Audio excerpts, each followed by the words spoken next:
notre chaîne YouTube. J'espère que vous allez bien avec ce magnifique temps, ce super soleil et ce ciel magnifiquement bleu. Il ne fait pas que beau à l'extérieur, mais il fait beau aussi à l'intérieur. Et Dieu a des choses merveilleuses pour vous, pour moi, pour nous, en réserve maintenant. C'est le moment.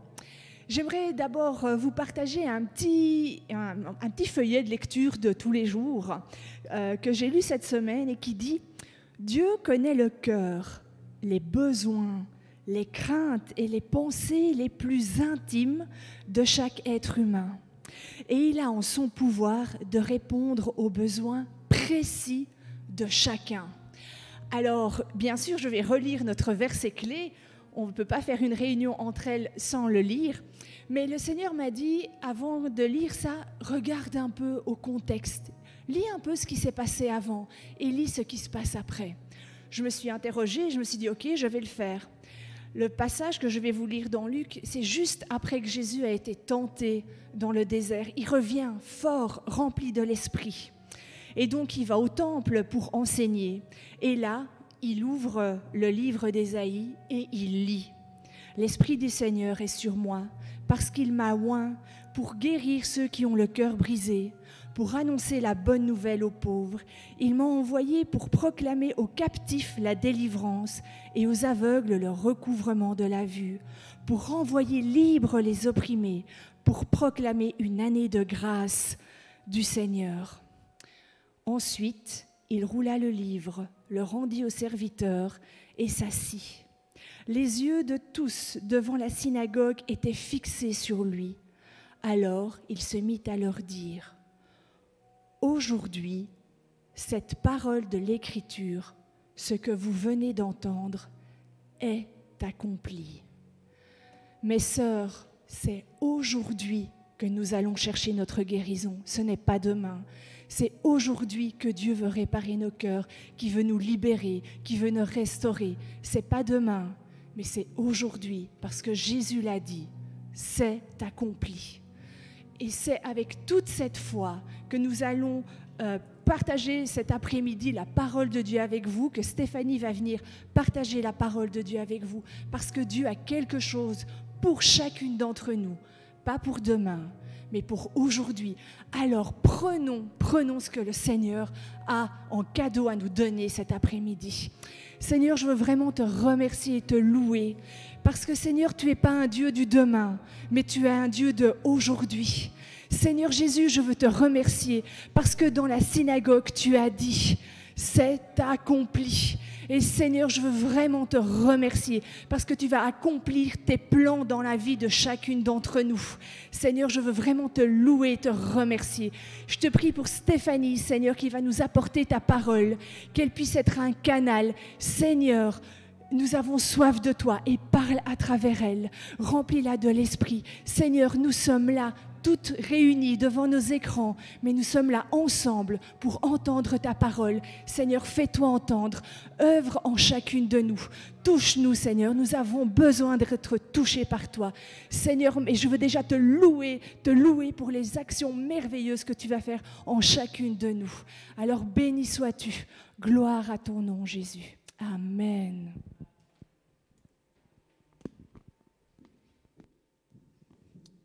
Alléluia, alléluia, gloire à Dieu pour ces instants que nous allons passer ensemble, pour ces moments que nous allons partager ensemble. Je veux remercier le groupe Entre Elles, je veux remercier toutes ces femmes qui sont connectées, je veux remercier toutes ces femmes qui croient à ce ministère, je veux remercier toutes ces femmes qui sont convaincues que Dieu est en train de susciter une armée de femmes dans l'église Parole d'Espoir. Et je veux vraiment dire merci. Merci au Seigneur parce qu'il nous permet de pouvoir nous élever, de pouvoir venir dans sa présence. Nous vivons des temps particuliers où on revient encore avec cette histoire de pandémie, les maladies, les hospitalisations, le confinement. Et c'est vraiment une période tellement sombre pour nous qu'on a un peu du mal à croire que nous vivons une année de grâce. Mais pourtant, ce n'est pas parce que nous entendons toutes ces choses-là que nous ne vivons pas une année de grâce. Moi, je crois réellement que c'est une année de grâce. Et nous, dans le groupe Entre Elles, on a décidé vraiment de prendre le temps, comme on le disait dans nos réunions précédentes, c'est nous voulons travailler au niveau de l'âme. soigner les parties de nos cœurs qui ont été brisées, renverser les forteresses, pour remettre en question, pour nous affranchir de tout ce qui nous tient captifs. Travailler au niveau du corps. La guérison physique est quelque chose de super important. Et nous croyons réellement que quand Jésus dit que tout est accompli, il l'a accompli. Nous voulons aussi travailler au niveau de l'esprit. Nous voulons aborder la délivrance. Nous voulons parler du combat spirituel. Et nous voulons vraiment que tout notre être tout entier soit complètement libéré et délivré. C'est pourquoi nous croyons réellement que malgré la pandémie, malgré ce qui se passe, c'est une année de grâce. Alors, c'est l'objectif du groupe Entre Elles, c'est l'objectif que nous avons, Virginie, Dominique et moi, de prendre vraiment le temps d'aborder différents sujets qui vont vraiment mettre l'emphase sur notre âme, sur l'état de notre âme pour découvrir qui nous sommes. C'est le thème, découvre qui tu es. Et nous partons souvent de ce constat pour celles qui ont déjà donné leur vie au Seigneur Jésus en disant « Mais j'ai donné ma vie au Seigneur, j'ai donné mon cœur au Seigneur, je sais que je suis une nouvelle créature, les choses anciennes sont passées, et que toutes choses sont devenues nouvelles. » Et nous nous rendons compte que malgré le fait que nous prions, que nous méditons la parole de Dieu, que nous vivons tellement d'expériences avec Dieu, mais il y a certains domaines de nos vies qui restent toujours un peu sombres, qu'il y a toujours des choses en nous qui ne vont pas bien. Et parfois, on se pose la question de savoir, mais qu'est-ce qui se passe en moi? Qu'est-ce qui se passe dans ma vie? Et c'est quelque chose que moi, personnellement, j'ai fait. J'ai dû passer par cette étape où je devais vraiment apprendre à découvrir ce qu'il y avait en moi. Et alors, aujourd'hui, j'aimerais continuer sur ce thème et parler plutôt, moi, j'aimerais parler des situations qui se répètent. Les situations qui se répètent. Alors, il est important de savoir qui nous sommes. Il est important de savoir ce que la Bible dit de nous. La Bible dit que nous sommes un être spirituel qui avons une âme et qui vivons dans un corps. C'est ce que la Bible dit. 1 Thessaloniciens 5, 23 va dire que le Dieu de paix vous sanctifie lui-même tout entier et que tout votre être, l'esprit, l'âme et le corps soient conservés irrépréhensible lors de l'avènement de notre Seigneur Jésus-Christ. C'est ce que la Bible déclare. Nous sommes esprit, âme et corps. Et quand nous donnons notre vie au Seigneur Jésus, notre esprit est régénéré. C'est ce que la Bible va dire. Toute chose devient nouvelle. Notre esprit est régénéré. C'est automatique, c'est à l'instant. Quand nous reconnaissons que nous sommes pécheurs, quand nous donnons notre cœur au Seigneur, automatiquement, nous sommes régénérés. C'est notre esprit. Et ensuite, il doit avoir lieu un travail au niveau de notre âme. Notre âme, là où se trouve le siège de nos pensées, de nos émotions, de la volonté. Et cette âme-là doit aussi vivre un changement. Malheureusement, le changement ne prend pas place directement. Ce n'est pas instantanément. La Bible parle d'un renouvellement de notre façon de penser. La Bible va parler de la sanctification. C'est une marche. On y va jour après jour. Certaines personnes vont voir des choses changer en eux automatiquement. D'autres ne vont voir ces choses changer au fur et à mesure qu'ils avancent avec le Seigneur. C'est pour ça qu'il est important de pouvoir réaliser qui nous sommes et où nous sommes. Et Jésus disait qu'il avait une bonne nouvelle. Qu'il a une bonne nouvelle. Il veut guérir ceux qui ont le cœur brisé. C'est ce que nous voulons, que nos cœurs brisés soient guéris. Alors, comment est-ce que notre âme est brisée? Quand on dit brisée, je sais que Virginie en a parlé, elle a expliqué plusieurs fois dans la réunion précédente. Vous pouvez aller réécouter ce message-là. Et moi, aujourd'hui, je voudrais vraiment parler de Proverbe 8, 36, qui dit « Mais celui qui pêche contre moi nuit à son âme. Tous ceux qui me haïssent aiment la mort. Celui qui pêche contre moi nuit à son âme. » Le cœur brisé vient de là. Le cœur brisé vient du fait que nous péchons. Et le péché va briser notre âme. Le péché va avoir une action sur notre âme. Ce soit mon péché à moi, mais le péché de quelqu'un d'autre sur ma vie va avoir exactement le même effet. Mon âme va être brisée. Et en fait, l'âme qui va être brisée, parfois va savoir qu'elle est blessée. Parfois va se rendre compte qu'il y a quelque chose en moi. Mais parfois, on ne le sait pas. On ne sait pas qu'il y a des blessures en nous. On ne sait pas que les paroles qui ont été prononcées contre nous ont créé des blessures. Et on va provoquer une façon à nous de nous comporter. Et en fait, ces blessures que nous allons vivre, moi, je dirais qu'il y en a plusieurs. Il y a plusieurs types de blessures. Et comme je le disais, ce sont les conséquences du péché. Ces blessures peuvent venir, premièrement, des choses qui auraient dû nous arriver et qui ne sont pas arrivées. Ça va se passer dans notre enfance, des choses qui auraient dû nous arriver qui ne sont pas arrivées, des moments où nos parents devaient nous dire « je t'aime » et ils n'ont pas dit « je t'aime », des moments où, comme Dominique l'expliquait, ils devaient prendre soin de nous et ils ne l'ont pas fait, des moments où on avait besoin d'attention, ils n'ont pas été là. Ça va être des moments dans notre adolescence où on avait besoin d'être dans un groupe, de pouvoir s'identifier, d'avoir l'estime de soi-même et on n'a pas su s'intégrer dans un groupe. Il va y avoir un mal-être en nous. Ce sont des choses qui auraient dû avoir lieu dans nos vies et qui ne sont pas arrivées. Et à l'âge adulte, ça peut être l'attention, un fiancé, son mari qui doit marquer, qui doit manifester une affection à notre égard et qui ne le fait pas. Et on va souffrir de toutes ces choses-là et ça va créer des blessures. Des blessures. Ça va être quelqu'un qu'on a beaucoup aimé, on a espéré construire sa vie avec et cette personne nous quitte. On voulait tellement vivre des choses avec cette personne. Et ce sont des blessures. Il y a aussi une deuxième catégorie de blessures. Ce sont des choses qui auraient dû nous arriver, mais qui ne sont pas du tout arrivées. Alors, je reprends. La première chose, c'est les choses qui n'auraient pas dû arriver, qui sont arrivées.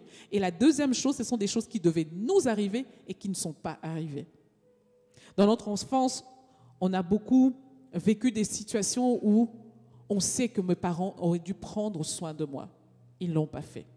Il y a tellement de situations, tellement de blessures, tellement de paroles, tellement des fois où on a été rabaissé, tellement des fois où on a manqué d'estime, où on s'est moqué de nous parce qu'on n'avait pas l'apparence qui plaisait, parce qu'on n'avait pas l'allure qui plaisait, parce qu'on n'avait pas l'intelligence, parce qu'on n'était pas beau, parce qu'on n'était pas attirante. Il y a tellement de situations qui vont créer des choses, des blessures en nous.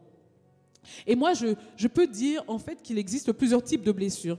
Il y a le rejet, l'abandon, l'humiliation, la solitude, la trahison et l'injustice. Et ces blessures, va falloir à un moment donné les régler. Va falloir à un moment donné les gérer.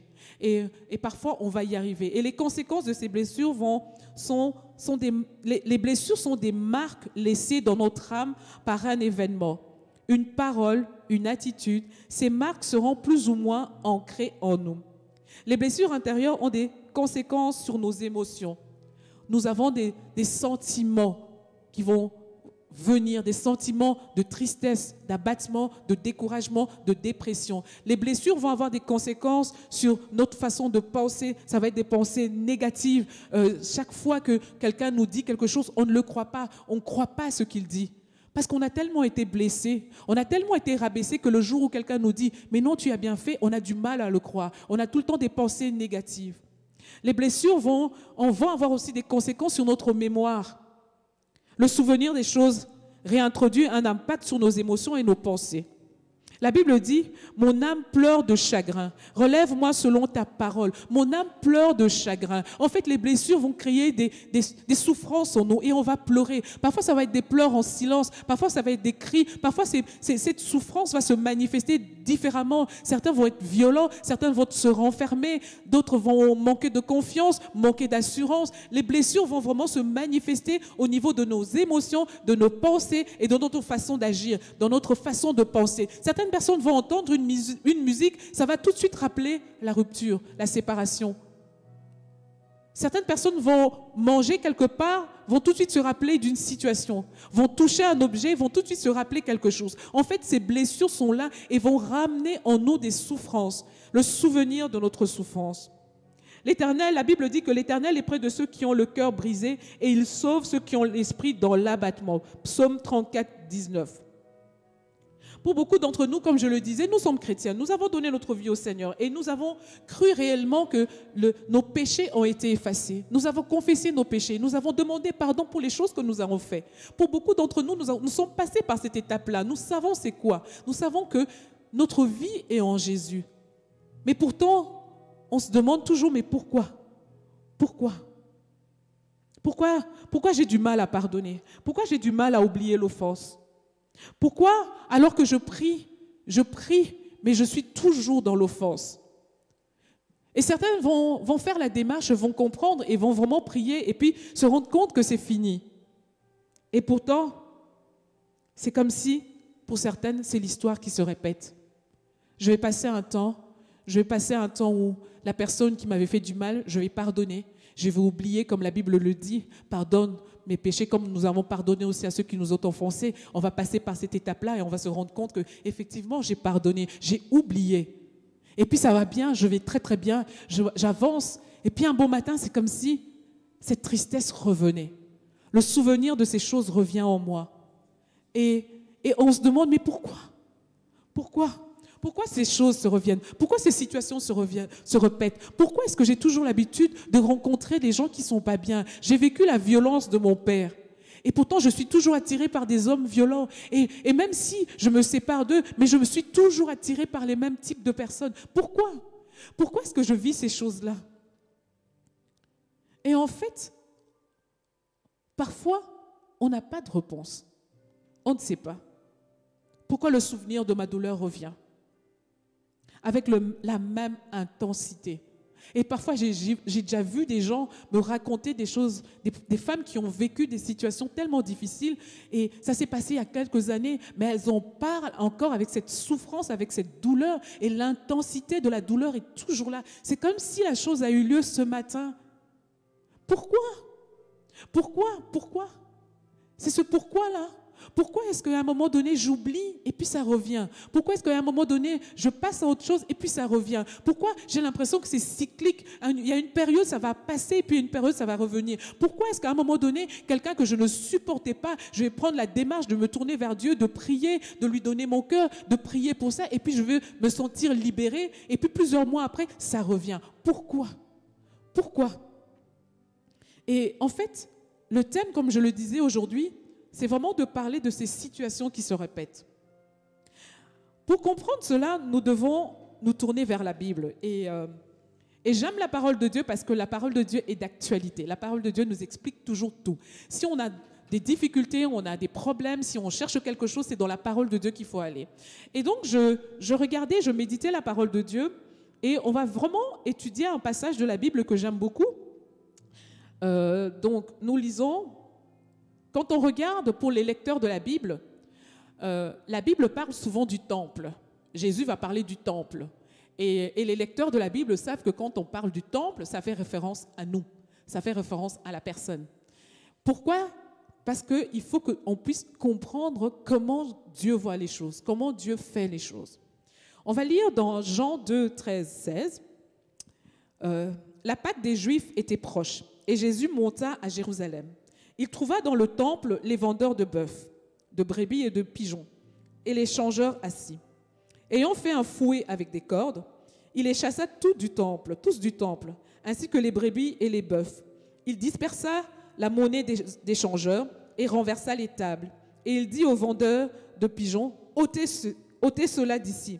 Ne faites pas de la maison de mon père une maison de trafic. En fait, Jésus, on voit la scène, Jésus rentre dans le temple et à l'époque, il y avait plein de vendeurs, il y avait des gens qui vendaient beaucoup de choses. Mais pourquoi est-ce qu'ils vendaient ces choses-là? Ils les vendaient pour pouvoir permettre aux gens d'aller faire des sacrifices. Ce n'était pas en soi mauvais, en fait. On peut se dire, mais il nous facilitait la tâche. J'arrive dans le temple, je veux aller servir Dieu et je dois faire un sacrifice, je dois apporter mon sacrifice. Heureusement qu'il y a les vendeurs, les marchands qui sont là avec les bœufs. Tout ça faisait partie du rituel de sacrifice qu'il fallait apporter au Seigneur. Et donc, ils les vendent au temple. Et Jésus se met en colère. Il dit non, vous ne pouvez pas faire ça dans la maison de mon Père, le temple de Dieu. Et il les chasse. Et alors les Juifs, dans Jean 2, 18, 21, vont dire, les Juifs prenant la parole lui dirent, quel miracle nous montres-tu pour agir de la sorte? Jésus leur répondit, détruisez ce temple et en 3 jours je le relèverai. Les Juifs dirent, il a fallu 46 ans pour bâtir ce temple et toi, en 3 jours, tu le relèveras. Mais il parlait du temple de son corps. Jésus parlait du temple de son corps. Et donc, et si on lit, mes feuilles sont complètement mélangées là, je n'arrive pas à les séparer. Donc la Bible va donc parler de notre corps comme étant le temple de Dieu. Nous lisons également dans 1 Corinthiens 3,16, « Ne savez-vous pas que vous êtes le temple de Dieu et que l'Esprit de Dieu habite en vous ?» L'Esprit de Dieu habite en vous. Vous et moi, nous sommes le temple de Dieu. C'est ce que la Bible dit. Et quand Jésus parle du temple, il parle du corps. Il disait « mon corps ». OK? Et puis, 1 Corinthiens 6,19 va dire ceci, « Ne savez-vous pas que votre corps est le temple du Saint-Esprit qui est en vous, que vous avez reçu de Dieu et que vous ne vous appartenez point à vous-même? Notre corps est le temple du Saint-Esprit. » Vous allez me dire, mais Stéphanie, où est le rapport entre ces choses qui se répètent, ces choses que je vis tout le temps et le temple? Je vais vous expliquer ce qui se passe. Le temple que nous sommes fait référence à notre âme. Le temple que nous sommes fait référence à notre corps. Le temple que nous sommes fait référence à notre être intérieur. Et quand nous avons donné notre vie au Seigneur Jésus-Christ, le Saint-Esprit habite en nous. Pour toutes les personnes qui n'ont pas encore donné leur vie au Seigneur, je leur demande vraiment de faire cette étape parce que sans ça, le reste n'a pas de sens. Donc quand nous avons donné notre vie au Seigneur Jésus, le temple que nous sommes est devenu la demeure du Saint-Esprit. Le Saint-Esprit va habiter en nous. Il y en a qui vont vivre plus loin, ils vont vivre le baptême du Saint-Esprit, c'est vraiment une manifestation. Mais dès l'instant où on donne sa vie au Seigneur Jésus, le Saint-Esprit vient habiter en nous. Et ensuite, on va aller beaucoup plus loin, dans d'autres dimensions avec le Saint-Esprit. On va vivre le baptême du Saint-Esprit, on va commencer à parler en langue, on va commencer à manifester la puissance du Saint-Esprit. Et donc, la première chose qui va prendre place en nous, c'est que quand on donne notre vie au Seigneur, le temple que nous sommes devient le temple du Saint-Esprit. Alors, je vais lire un autre texte qui va nous expliquer ceci. La Bible nous dit très clairement que nous sommes le temple et qu'en nous, il y a le Saint-Esprit. Et puis, mais la Bible va aussi dire ceci, « Si vous vous mettez en colère, ne péchez point, que le soleil ne se couche pas sur votre colère et ne donnez pas accès au diable. » Éphésiens 6, 27. Le temple que je suis, le Saint-Esprit habite en moi, c'est vrai. Mais la Bible nous donne un exemple. Si vous vous mettez en colère, on peut se mettre en colère. La Bible dit, ne vous mettez jamais en colère. Elle dit, si vous vous mettez en colère, ne péchez point. Donc quand on se met en colère, quand on a ces émotions au niveau de notre âme, comme je le disais, que c'est dans notre âme que se trouvent les émotions, et quand il y a cette colère qui monte en nous, la Bible dit, ne péchez point. Pourquoi? Parce que si je pêche, je donne accès au diable. Le temple du Saint-Esprit va avoir une porte et le diable peut entrer. Oui, le diable peut entrer. Les blessures vont avoir des conséquences sur nos émotions, notre âme, et nous péchons. Et comme je le disais, chaque fois que nous péchons, nous nuisons à notre âme. Et c'est ce qui va se passer. Et nous nuisons à notre âme, le péché va nuire à notre âme et le péché va donner accès au diable. Le diable pourra entrer, le diable pourra venir dans notre vie. Et en fait, il donne accès au diable et à ses démons. Parfois, certaines situations ont donné accès au diable. C'est pourquoi la Bible dit, dans Psaume 143, 3, « L'ennemi poursuit mon âme, il foule à terre ma vie, il me fait habiter dans les ténèbres comme ceux qui sont morts depuis longtemps. » L'ennemi, le diable, les démons poursuivent notre âme. Pourquoi? Pour nous mettre dans les ténèbres. Le temple que nous sommes, là où le Saint-Esprit habite, quand nous donnons accès à l'ennemi, il peut entrer dans nos vies pour nous placer dans les ténèbres. Et je vous ai expliqué à la dernière réunion que Jésus disait, mais si ton œil qui est la lampe est dans les ténèbres, toute une partie de ton corps peut être dans les ténèbres. Et donc, c'est ce que l'ennemi va vouloir. Et on lit encore également dans la Bible un passage qui va bien nous expliquer ce qui se passe. Pourquoi ces situations se répètent? Ézéchiel 8, 7, 10. Ézéchiel 8, 7, 10 dit ceci. « Alors il me conduisit à l'entrée du parvis. Je regardai, et voici, il y avait un trou dans le mur. Et il me dit, « Fils de l'homme, perce la muraille. » Je perçai la muraille, et voici, il y avait une porte. Et il me dit, « Entre, et vois les méchantes abominations qu'ils commettent ici. » J'entrai et je regardai, et voici, il y avait toutes sortes de figures de reptiles et de bêtes abominables, et toutes les idoles de la maison d'Israël peintes sur les murailles tout autour. Et en fait, ici, c'est Ézéchiel qui va avoir une vision. L'Esprit de Dieu va le prendre, va le conduire au temple pour lui montrer ce qui se passait dans le temple. Il y avait vraiment le temple de Dieu. Et il va lui dire, regarde ce qui se passe dans le temple. Et il va s'approcher, et puis il va lui dire, tu vois ce trou?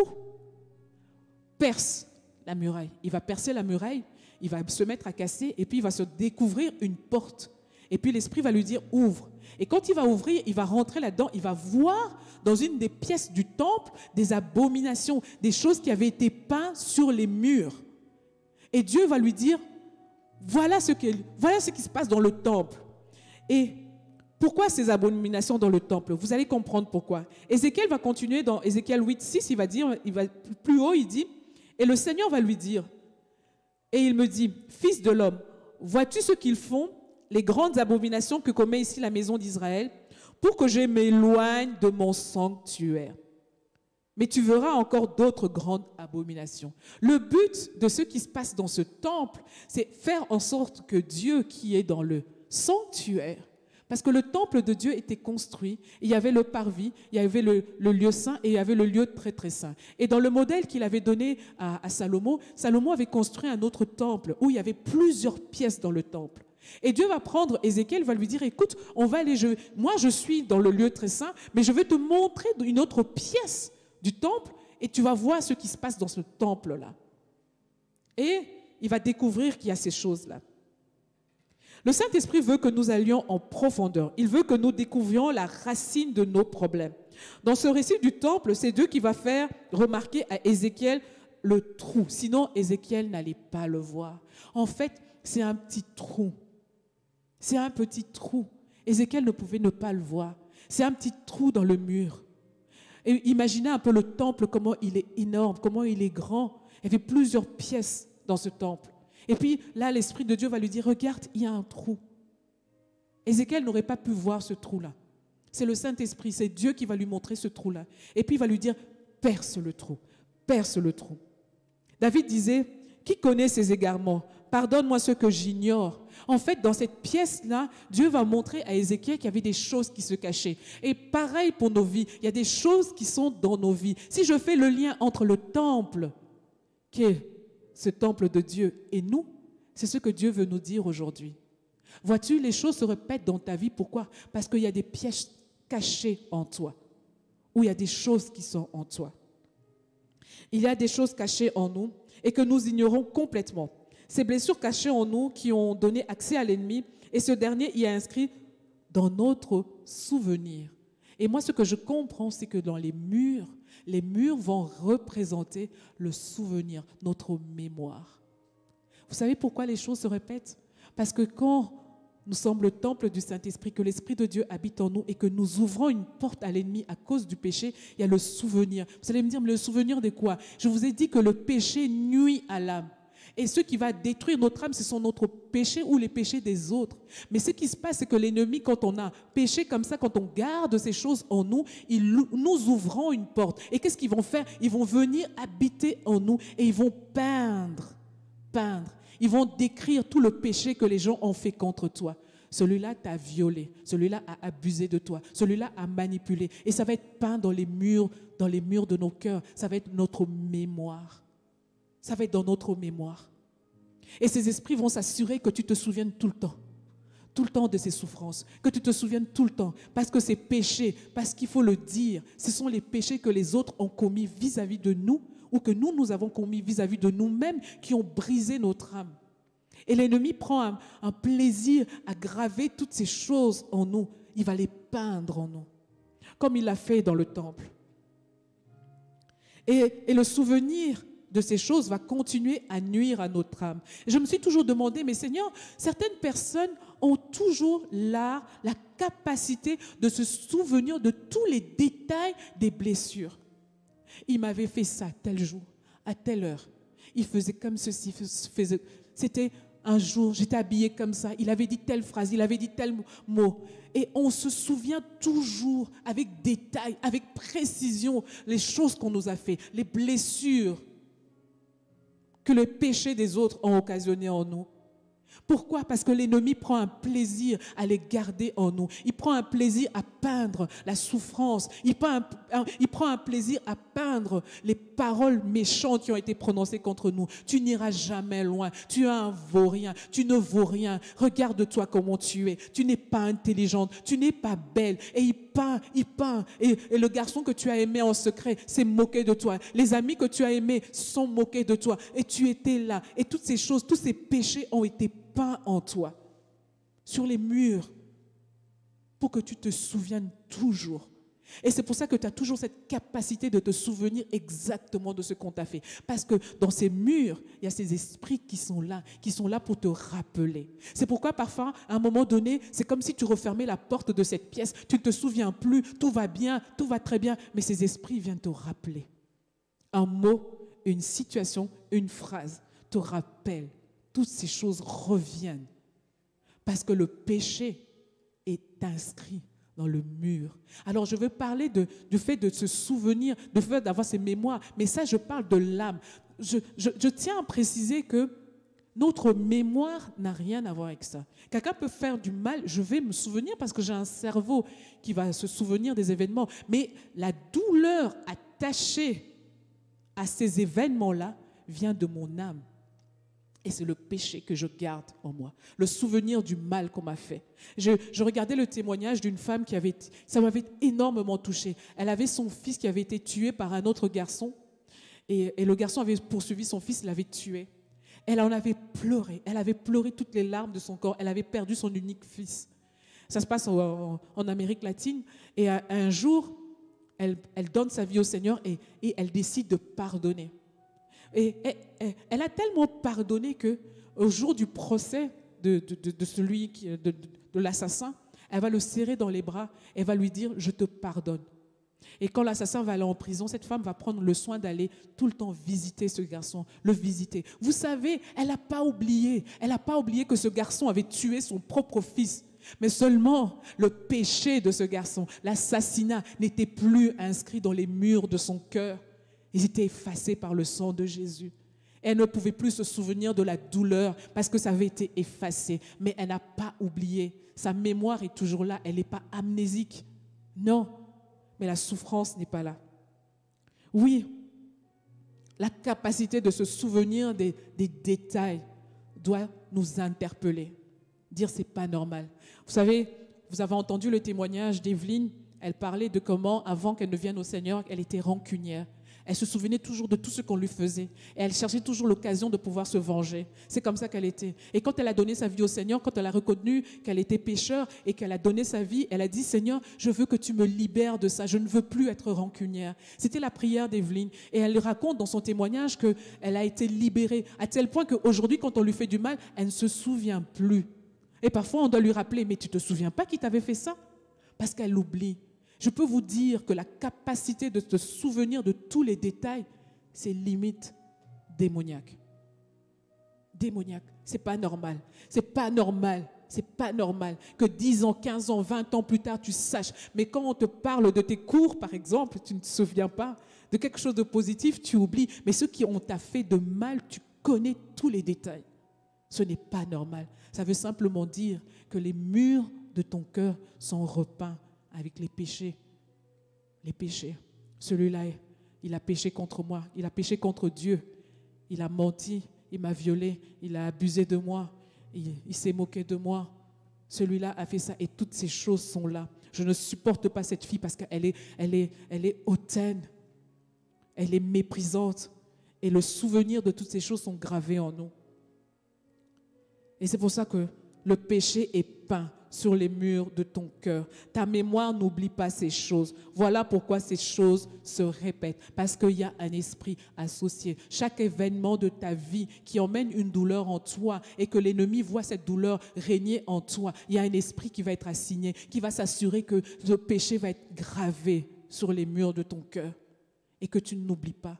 Et cet esprit prendra toujours le soin de rappeler ces choses-là. C'est pourquoi il y a un moment, ça va aller mieux, et puis il y a un moment, ça ne va plus. Pourquoi? Parce que le souvenir est toujours là. Comment arrêter ce cycle? Pour vivre une délivrance, parce que pour ça, il faut une délivrance. Beaucoup de gens ont une très fausse image de la délivrance. On s'imagine toujours que la délivrance, c'est pour ceux qui sont possédés par un démon qui ne contrôle plus rien. Non. La délivrance, c'est toutes les choses qui sont dans nos vies qui ne doivent pas être là et qui doivent sortir de nos vies. C'est une délivrance. Toute affliction dans ma vie, j'ai besoin d'être délivré de cette affliction. Il faut que ça sorte de ma vie. C'est une délivrance. Je dois vivre une délivrance. Comment arrêter ce cycle? Pour vivre une délivrance, il y a 3 choses qui doivent prendre place, comme dans le verset avec Ézéchiel. Voir le trou. Et pour voir le tout, il faut la révélation du Saint-Esprit. Il faut la révélation du Saint-Esprit. Parfois, on peut juste voir un trou, on le rebouche. Et là, il faut qu'il y ait une révélation du Saint-Esprit. Pour vivre une délivrance, il faut percer le mur, chercher ce qui est caché derrière. Pour vivre une délivrance, il faut entrer dans la pièce cachée, confronter l'ennemi. Et pour chercher il faut chercher la révélation. Tu peux t'approcher de Dieu et vivre des choses magnifiques. Tu peux t'approcher de Dieu et vivre des révélations, des moments de louange, d'adoration où tu es touché par la parole de Dieu, où tout se passe très très bien. Et malgré ça, vivre des choses cachées en toi, des choses que tu ne sais pas. C'est pour ça que David disait, mais qui connaît tous ces égarements? Qui connaît tous ces erreurs? Qui connaît tout? Mais non, Seigneur, je ne connais pas tout. Je ne suis pas toujours consciente qu'il y a quelque chose en moi. Je ne suis pas toujours consciente qu'il y a quelque chose caché en moi. Il faut que tu cherches la révélation. Il faut que tu te poses la question. Pourquoi je vis constamment les mêmes choses? Constamment les mêmes souffrances? Je pense que je sais régler, mais en réalité, ce n'est pas réglé. Pourquoi est-ce que pendant 6 mois, tout va bien se passer? Et puis subitement, le souvenir de la douleur que mon père, que ma mère, que mes tantes, que mes oncles, que mes sœurs ont fait, va ressurgir et je me retrouve à nouveau par terre à pleurer comme si je n'avais jamais vécu une délivrance. Pourquoi? Il faut que tu cherches la révélation. Éphésiens 1:17 dit, afin que le Dieu de notre Seigneur Jésus-Christ, le Père de gloire, vous donne un esprit de sagesse et de révélation dans sa connaissance. Dieu donne un esprit de sagesse et de révélation. Il te faut la connaissance. Il faut que tu saches. Il faut que le Saint-Esprit te montre les trous. Il faut prier pour la révélation. Pourquoi à la moindre contrariété, tu exploses? Pourquoi à la moindre chose, tu exploses de colère? Il y en a qui vont exploser de colère pour une petite chose. Il y en a qui vont rentrer dans une dépression parce qu'on leur annonce quelque chose. Il y en a qui vont pleurer et tu te dis, mais c'est excessif. C'est excessif. Pourquoi tu réagis comme ça pour une petite chose? Pose-toi la question, pourquoi?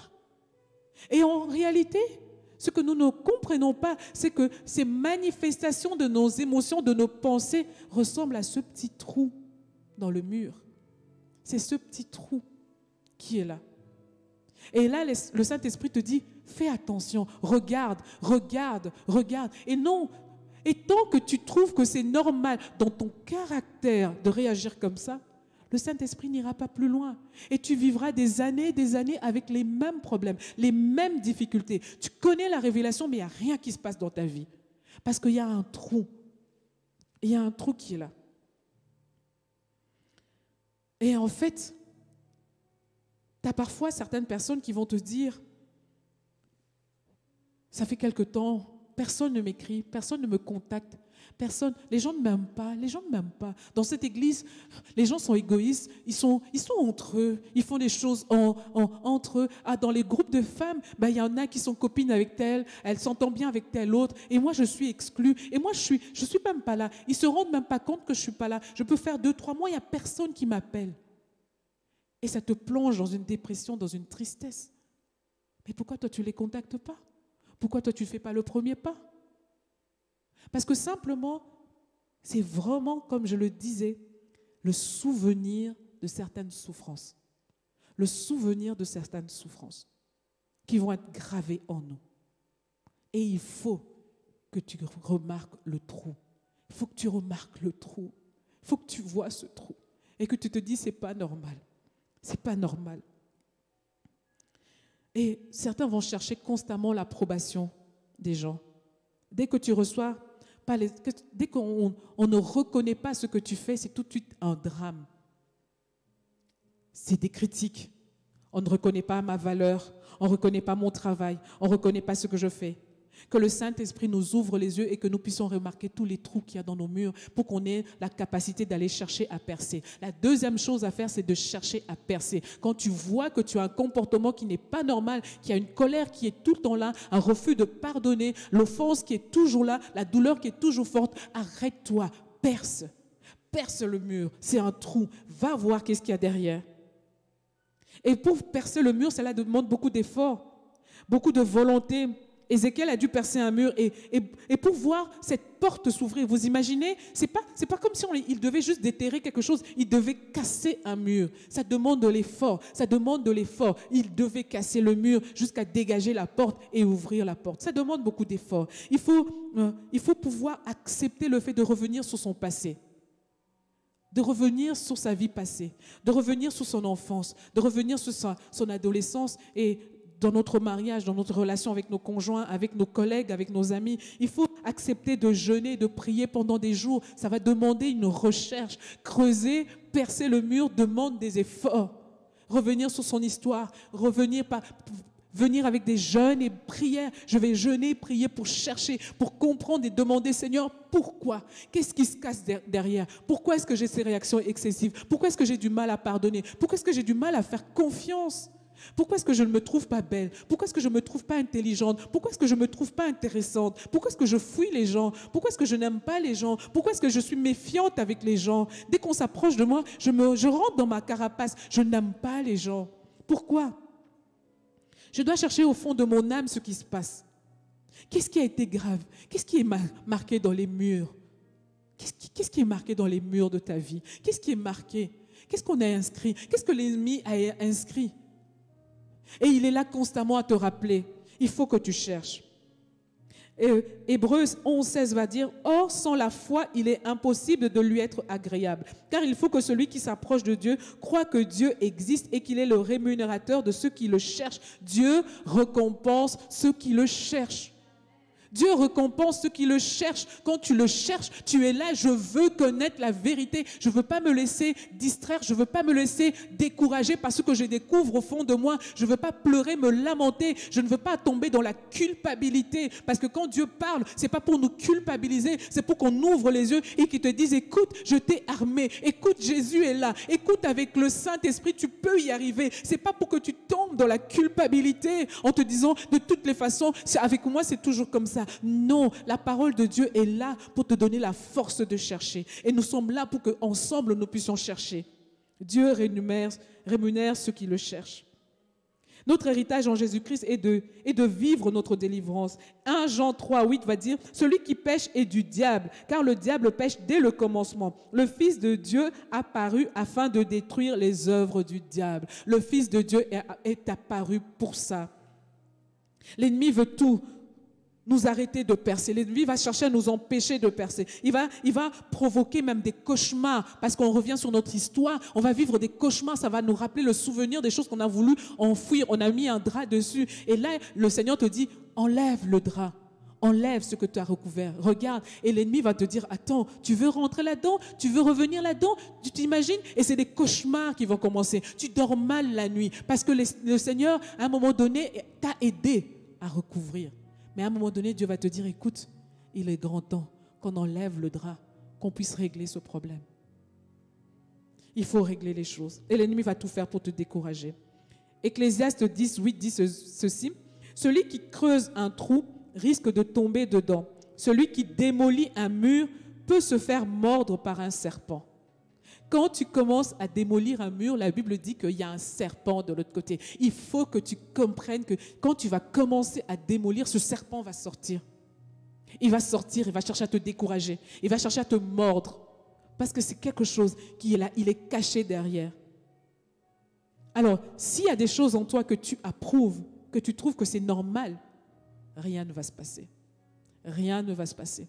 Tu seras comme ça exactement dans la même situation année après année. Les choses reviennent après année.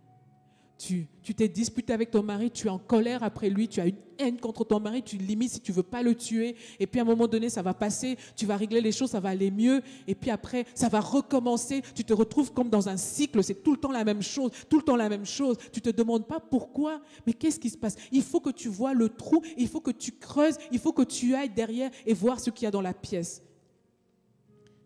Ouvre la porte et entre. Dans les différents aspects de notre vie où règnent les ténèbres, on découvre souvent qu'il y a des choses qui se répètent. Il y a des esprits impurs qui y sont et qui ont habité et gardé des abominations. La parole de Dieu dit dans Philippiens 3, 13 à 15, il va dire ceci: « Non, frère, je ne pense pas avoir déjà obtenu le prix. Mais je fais une chose, j'oublie ce qui est derrière moi et m'efforce d'atteindre ce qui est devant moi. Ainsi, je cours vers le but afin de gagner le prix que Dieu, par Jésus-Christ, nous appelle à recevoir là-haut. Nous tous qui sommes spirituellement adultes, ayons cette même préoccupation. Cependant, si vous avez une autre opinion, Dieu vous éclairera à ce sujet. Nous qui sommes adultes, préoccupons-nous de laisser ce qui est passé derrière. De laisser ce qui est passé derrière. C'est pour ça que le psaume 23 que j'aime énormément va dire: « Il restaure mon âme, il me conduit dans les sentiers de la justice à cause de son nom. » À cause de son nom. Hébreux 10, 16, 17 va dire: « Voici l'alliance que je ferai avec eux. Après ces jours-là, dit le Seigneur, je mettrai mes lois dans leur cœur et je les écrirai dans leurs esprits. » Il ajoute: « Et je ne me souviendrai plus de leurs péchés ni de leur iniquité. » Dieu veut nous pardonner. Dieu veut que nous puissions pardonner comme lui le fait. Dieu dit: « Moi, je ne me souviendrai plus de tes péchés ni de tes iniquités. » Tu dois aussi effacer le souvenir des péchés des autres qui ont détruit ton âme, qui ont brisé ton âme. Tu dois oublier. Tu dois oublier toutes ces choses-là. Voilà, j'arrive à la fin de mon message. Je voulais vraiment insister là-dessus et dire ces choses qui se répètent simplement parce que il y a des choses inscrites dans notre mémoire. Et Jésus est là. Il a dit: je fais une alliance. Le sang de Jésus. Le sang de Jésus va purifier. Le sang de Jésus va te laver. Le sang de Jésus va te sanctifier. Et le souvenir de toutes ces choses, tu vas les oublier. On va vraiment prendre le temps, quelques minutes maintenant, de venir devant Dieu et de lui dire: Seigneur, regarde ma vie, regarde mon cœur, regarde mes pensées, regarde ma situation. Je vis telle chose, je vis telle colère, je vis tel abattement, je vis tel rejet, je vis tel abandon, je vis telle trahison. Et ces choses sont comme gravées dans mon cœur, inscrites dans les murs de mon cœur. Et je viens par le sang de Jésus, Père. Je viens par le sang de Jésus demander que le sang de Jésus lave, que le sang de Jésus lave. Je veux oublier, je veux effacer le souvenir de ces choses qui sont gravées dans mon cœur. Je veux, Seigneur, effacer toutes ces choses, Seigneur. Je veux les effacer, les oublier. Au nom de Jésus. Alors que vous faites cette prière à la maison, prenez le temps de prier, prenez le temps de chercher Dieu. Le Seigneur va se révéler. Le Seigneur va se montrer. Le Seigneur va agir. Alléluia. Alléluia. Seigneur, je te prie, Seigneur, oh Dieu, pour cette parole. Que cette parole soit sémée dans les cœurs. Que cette parole soit sémée dans les vies. Que cette parole puisse toucher les cœurs et les vies, Seigneur. Merci, Seigneur, oh Dieu de gloire, de nous conduire plus loin. Merci de guérir nos âmes. Merci de guérir nos cœurs. Les cœurs brisés, blessés, soient guéris. Tu es paru pour détruire les œuvres de ténèbres. Et je crois que tu détruis aujourd'hui les œuvres des ténèbres. Et alors que tu effaces par ton sang le souvenir de toutes ces choses, nous prenons autorité maintenant. Que tout esprit lié à tout événement tragique, à tout événement de traumatisme, que tout esprit qui a été lié, que tout esprit qui a été attaché dans les cœurs, dans les vies, pour emmener une souffrance, une répétition des choses, nous lions ces esprits et nous les chassons au nom de Jésus. Seigneur, je prie pour toute personne qui se reconnaît dans ces choses. Je prie que ton Saint-Esprit puisse l'aider à ouvrir ses yeux, à renoncer. Ce caractère n'est pas le tien. Ces paroles ne sont pas les tiennes. Et ce n'est pas à toi. Le souvenir ne vient pas de toi. Que vraiment, Seigneur, tu puisses libérer, que tu puisses délivrer, que tu puisses, Seigneur, ôter le souvenir de toutes ces choses dans l'âme, ancrées, que tu puisses enlever et que tout esprit lié soit chassé, Père, au nom de Jésus-Christ de Nazareth. Amen. Amen. Voilà, notre réunion touche à sa fin. Que Dieu vraiment puisse vous bénir. N'hésitez pas à partager la vidéo. Si vous connaissez des gens, vous n'avez pas été concernés par ce message, mais vous connaissez des gens qui vivent des situations comme ça, n'hésitez pas à partager. N'hésitez pas à annoncer la parole de Dieu. N'hésitez pas à faire entrer la parole de Dieu dans la vie de certaines personnes. Que Dieu vraiment puisse vous bénir abondamment. Et nous continuons dans cette marche de restauration de l'âme et de la délivrance. Merci vraiment à toutes. Merci à celles qui nous soutiennent. Merci à celles qui sont avec nous. Merci au Seigneur Jésus d'être là. Merci au Seigneur Jésus de conduire ce ministère. Merci de conduire toutes les femmes de cette église. Une armée se lève. Malgré la pandémie, une armée se lève. Et nous ne lâcherons rien. Nous ne lâcherons pas. Même si le monde entier est en train de pleurer, nous déclarons que c'est une année de grâce. Une année de grâce au nom de Jésus. Que Dieu vous bénisse et à la prochaine fois. Au revoir.